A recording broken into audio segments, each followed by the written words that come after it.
My name is Khushbu Rajput and today's our topic is respiration in plants. तो हम लोग आज respiration जो एक process है इसके रिगार्डिंग हम लोग स्टडी करने वाले हैं. तो उससे सबसे पहले हमें इस चैप्टर में जो चैप्टर का नेम है respiration उसकी डेफिनेशन क्लियर होनी ज़रूरी है. तो व्हाट इज रेस्पिरेशन? तो सबसे पहले हम उसकी डेफिनेशन पे ध्यान देंगे. ठीक है, what is the definition of respiration? ठीक है, सो यहाँ पे सबसे पहला जो वर्ड हम लोग लिखने वाले हैं that is respiration is a biological. कौन सा वर्ड मैंने मेंशन किया है? Biological. Means it is a biological process. ये एक बायोलॉजिकल प्रोसेस है, फिजिकल प्रोसेस नहीं है. So it is a biological oxidation. यहाँ पे हमारे साथ बायोलॉजिकल प्रोसेस में कौन सी प्रोसेस और इन्वॉल्व हो रही है? Oxidation. So it is a biological oxidation of macro molecules. कौन से मॉलिक्यूल्स हमने यहाँ पे इन्वॉल्व किए हैं? Macro molecules. ठीक है, so it is a biological oxidation of macro molecules that occur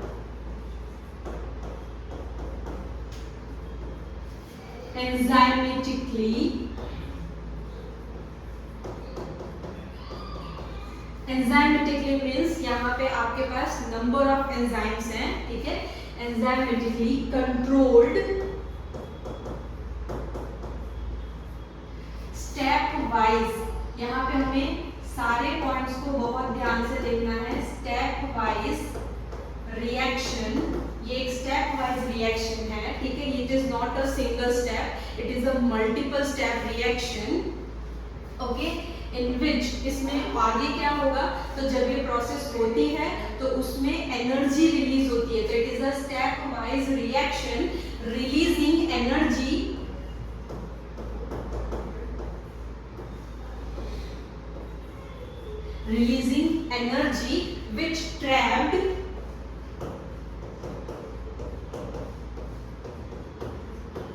which trapped in form of ATP. तो ये पूरे डेफिनेशन में कौन कौन से वर्ड्स हैं जो हमें ध्यान में रखने चाहिए? First is a biological oxidation, second is a enzymatically controlled step wise reaction which release energy which trap in form of ATP. ये हो गया हमारा डेफिनेशन.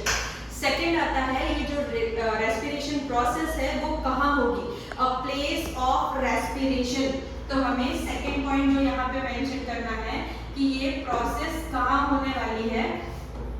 तो मेंशन है प्लेस ऑफ रेस्पिरेशन. ठीक है, हमें रेस्पिरेशन के प्लेस के बारे में पता होना जरूरी है. So for that we have to gain knowledge about cell. हमें सेल की नॉलेज होनी जरूरी है. So सेल यहाँ पे रेस्पिरेशन किसमें हो रहा है?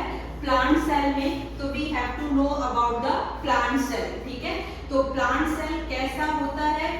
The first outer structure of plant cell is a cell wall. ठीक है, सबसे आउटर जो स्ट्रक्चर होगा वो होगा cell wall. The second structure जो इसके बाद आएगा उसे हम बोलेंगे सेल मेम्ब्रेन.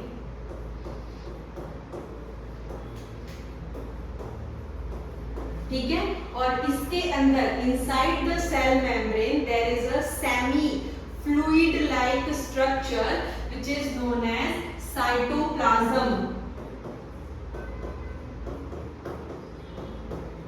सेकेंड स्ट्रक्चर आपका हो गया साइटोप्लाज्म. ओके, अब ये जो स्ट्रक्चर है ये पूरी जो प्रोसेस होती है वो ऑर्गेनल से कंट्रोल्ड होती है. तो the main brain of cell.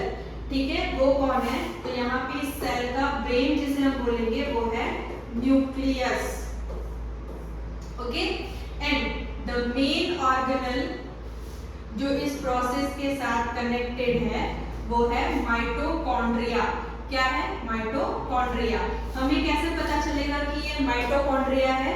So in mitochondria, inside the mitochondria mitochondria have a finger like projection. उसके पास क्या होते हैं? finger like projection. प्रोजेक्शंस होते हैं। कैसे दिखेगा वो, तो आप यहाँ देख सकते हैं डायग्राम में, ये आपको जो आउटग्रोथ्स जैसे दिख रहे हैं ये फिंगर लाइक प्रोजेक्शंस हैं,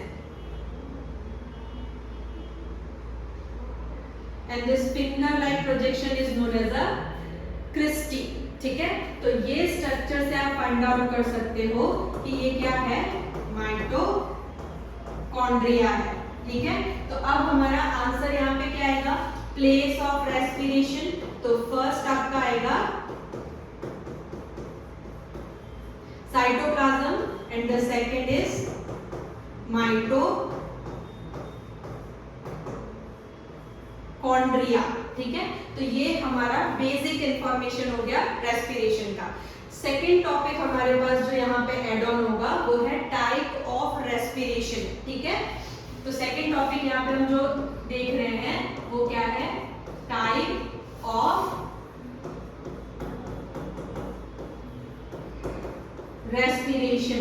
ठीक है, अब ये टाइप ऑफ रेस्पिरेशन को हम फर्दर डिवाइड करेंगे on the basis of certain specific thing. कुछ कुछ चीजें हैं जिसके थ्रू हमें इन्हें क्या कर सकते हैं, बाइफरकेट कर सकते हैं। So the first is on the basis of respiratory substance. तो यहाँ पर हम इन्हें किसके बेसिस पर आगे क्लासिफाई करेंगे, रेस्पिरेटरी substrates. ठीक है, on the basis of respiratory substance we have two type of respiratory substance. ठीक है, तो हमारे पास two type of respiratory substance है। The first one is a floating, first हमारे पास जो है वो है floating respiratory substance and the second one is a protoplasmic।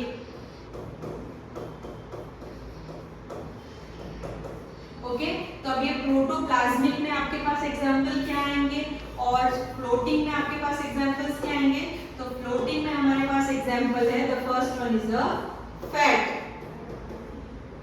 And the second one is a carbohydrates.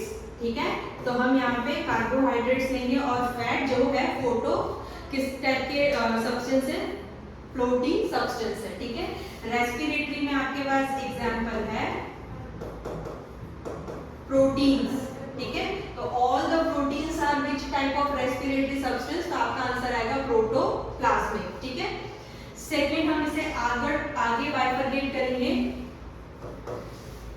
On the basis of presence और absence of oxygen. Presence और absence of oxygen. ठीक है, इसके बेसिस पे आगे हम रेस्पिरेशन को further classify करेंगे। ठीक है, the first one is a aerobic respiration. कौन सा रेस्पिरेशन होगा, एरोबिक रेस्पिरेशन।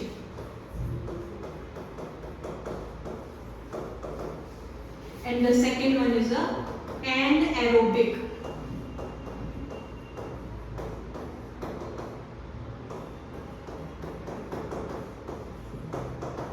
ओके, अब एरोबिक रेस्पिरेशन क्या है और एनएरोबिक रेस्पिरेशन क्या है।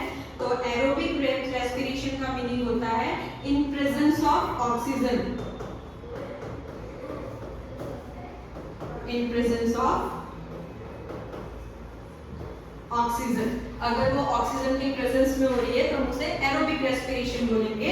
And in absence of oxygen,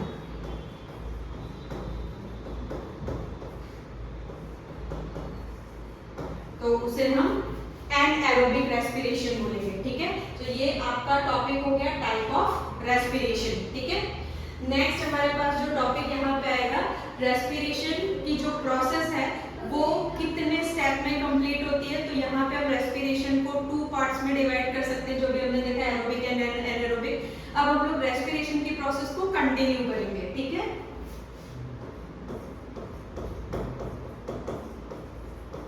respiration की जो प्रोसेस है इसमें फर्स्ट प्रोसेस जो है आपको यहाँ पे देखने मिलेगी वो है